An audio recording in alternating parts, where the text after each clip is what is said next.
लुकमान का जब अंतिम समय आया तो उसने अपने बेटे को यही कहा कि बेटा जा, मंदिर में जा, जहां पूजा घर है वहां पे जा और वहां से जो है चंदन की डिब्बी लेके आ जा। बेटा जाता है, चंदन की डिब्बी उठा के लाता है। हकीम लुकमान उसकी एक हथेली में चंदन लगा देता है और कहता है ये डिब्बी वापस रखा। बेटा वापस रखाता है।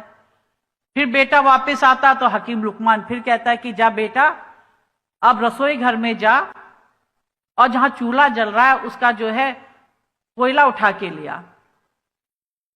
बेटा जाता है रसोई घर में और कोयला उठा के ले आता है। और जो हकीम लुकमान जो है उस कोयले के उसके हथेली में जो है उसके रखते हैं, तो उसकी कहते कि जा आप इस कोयले को वापस रखा, चूल्हे में रखा।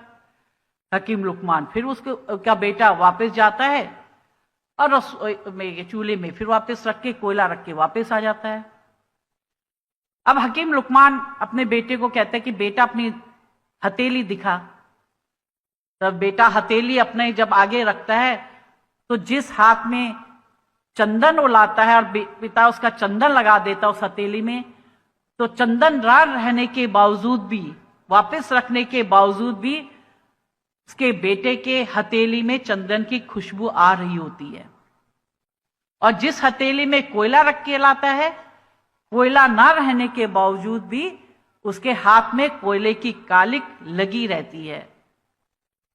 तब हकीम लुकमान अपने बेटे को ही समझाते कहता है कि देख बेटा, तू जैसी संगत करेगा वैसे तेरा जीवन होगा।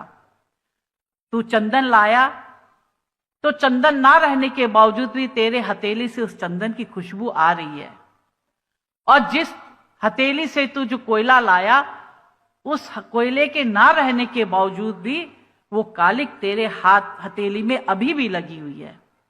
अर्थात तू जैसा संग करेगा वैसे ही तेरा जीवन होगा। अच्छे लोगों का संग करेगा तो उनके जो अच्छे गुण वो गुण तेरे जीवन में भी आएंगे और तेरा जीवन भी जो है उस गुणों से, उस खुशबू से जो है महकता रहेगा। और अगर तू बुरे लोगों का संग करेगा तो उनकी बुराइयां भी वो तेरे जीवन में आ जाएंगी और उनके ना रहने पे भी तेरे जीवन में वो बुराइयां, वो जो है कलंक, वो सब तेरे जीवन में भी लगा रहेगा। इसलिए हमेशा अपने जीवन में हमेशा अच्छे लोगों का साथ करना, अच्छे लोगों का संग करना।